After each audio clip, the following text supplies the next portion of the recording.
Yo, what is going on, Gamehouse? I am Germ here. Today we're going to be breaking down another off-meta pick, another off-meta strategy, trying to make sense of it, explain to you guys what the heck is going on, and then hopefully also explaining to you guys how you can take a pick like this and take it into your own solo queue games to gain some LP of your own, or so you know how to play against it if you end up running into it sometime during one of your League of Legends adventures. Today we're obviously going to be talking about Nocturne in the mid lane, and the reason why we're talking about this one specifically is I think that this pick might start getting a little bit more popular lately because Doinb, the Korean mid laner over in the LPL, over in the Chinese Professional League, he recently pulled out the Nocturne mid lane in one of his games. Nocturne mid lane is a pick we've seen before in seasons past in League of Legends, but we haven't seen much of it in Season 12. Right now it has a 0.1% pick rate.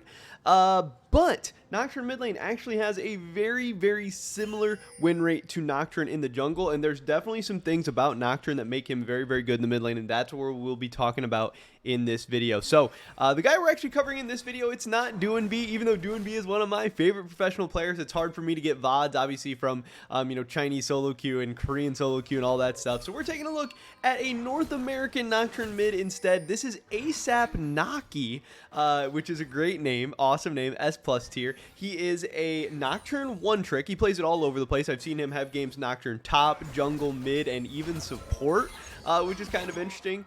He's actually played Nocturne every single game this season except for one where he decided to play Seraphine. He lost that game. I'm not sure what happened in that one. Maybe he was trolling. Who knows for sure. But yes, he is pulling out Nocturne in the mid lane here. This is in a master tier game. Again, if he can make it work in a master tier game, I'm assuming you guys can probably make this thing work in your elo as well. So Nocturne in the mid lane, the rune page, obviously you want to go into every game with a good rune setup to start off on the right foot. If if you're messing up the stuff in Champ Select, you're just going to make the game even harder. So he's going with Conqueror Nocturne.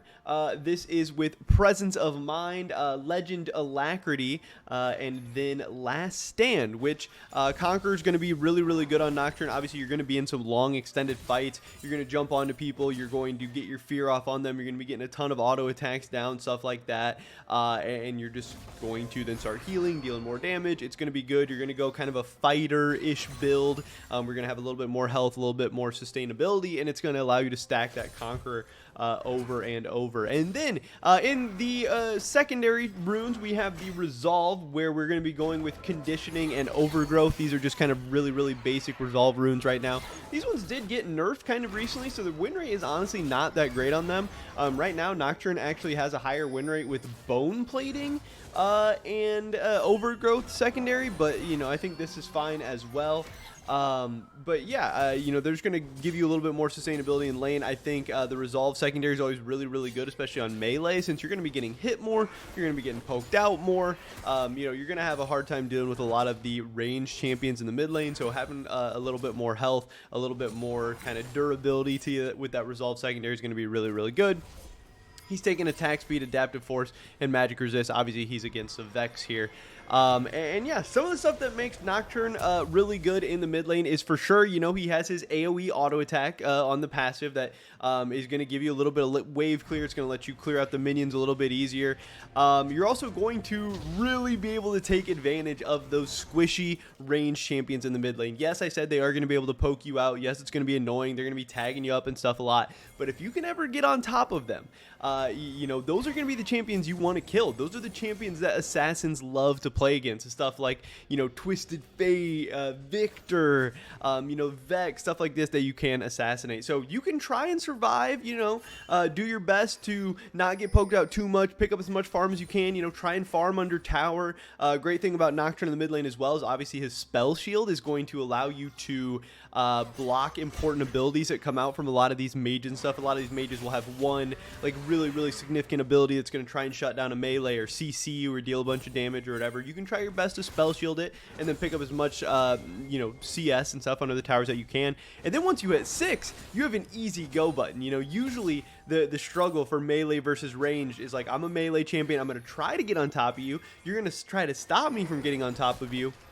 But if I get on top of you, I'm going to kill you. And when you have Nocturne, there's no stopping him from getting on top of you. If Nocturne wants to get on top of you, that is going to happen, and then he is most likely going to kill you, you know, depending on if you have flash, if you have abilities up, whatever. Yes, the short mid lane doesn't allow you as much room to navigate that as much, and sometimes they might be able to get back to their tower or flash their tower or whatever. But also in the mid lane, obviously Nocturne's ult is super, super good. Being in the mid lane, it allows you access to both top and bot. Very, very easy roams, very simple roams. You know, most especially lower elo mid laners mess up roams by having bad roam timings, or you know, by the time they get down there, the fight's already over, or they mess stuff up like that. With Nocturne, you don't have to worry about that. You press R, you're automatically there. The roams are going to be so strong. You can also help out your jungler on like invades, fights like that, messing with the other team's jungler as long as you have vision of them, of course. So it's going to be very, very strong. And, you know, there will even be some matchups where Nocturne can do some stuff pre-6. You know, he is just like all or most melee versus range champions. Nocturne is going to have some kill pressure, especially if you take Ignite or something like that. Now our guy, Asav Naki here, he is taking Flash TP in this game. I'm assuming because he's against Vex, he's expecting to get like poked out. He's expecting to probably have to take a bad recall or something like that. You can see Olaf, he wanted to greed, he wanted to try to pick up some farm at low health. Nocturne's able to pick up a free kill. That's what you're going to have to take advantage of. And that's what Nocturne's able to do really, really well in low elo. In low elo, there's going to be more greeting, there's going to be more overextending, there's going to be more ways for you to punish them. And it's just going to be really, really good.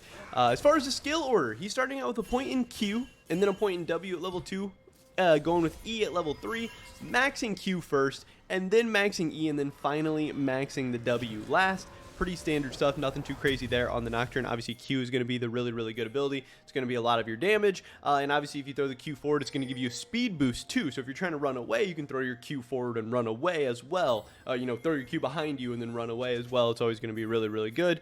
And then as far as the build that we're going here, he's starting out with a Corrupting Potion. I think Corrupting Potion is fine, but I actually don't really like this. I think most people these days are taking Doran's Shield against poke-heavy matchups or against rain matchups. I think Doran's Shield with pots is just going to overall be better sustained for you. Corrupting Potion has gotten nerfed so much. And then he's going into a Divine Sunderer, I believe it is called. All of a sudden I'm drawing a blank and I'm not able to remember the item name.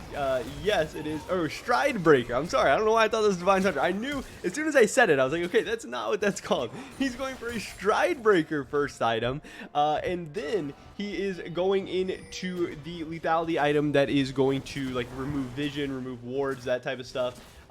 This is going to be called, if I can find it, this is going to be called Umbral Glaive, second item, and that's going to be super, super good as well for Nocturne.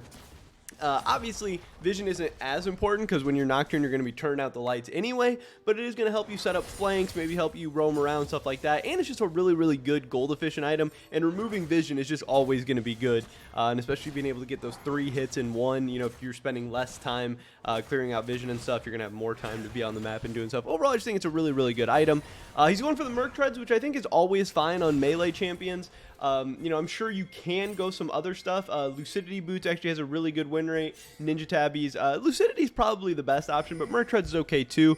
Yes, Merc Treads is going to help you with the tenacity and stuff, but you already have the Spell Shield, which should hopefully, you know, be negating most of the really, really impactful CC that you're worried about.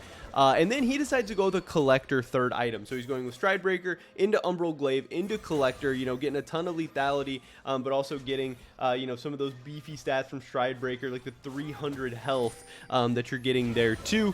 And then that's also going to add obviously some extra wave clear if you want to do that, give you some extra AoE damage. And then again, you're trying to get on top of somebody, you know, stack up that Conquer, do as much damage as you can. And this can just be a really, really good pick. You have the option of going for kills on your mid laner over and over again with that ultimate every time it's up, or you can hit the side lane, start roaming around. But either way, you are able to be a very, very impactful champion.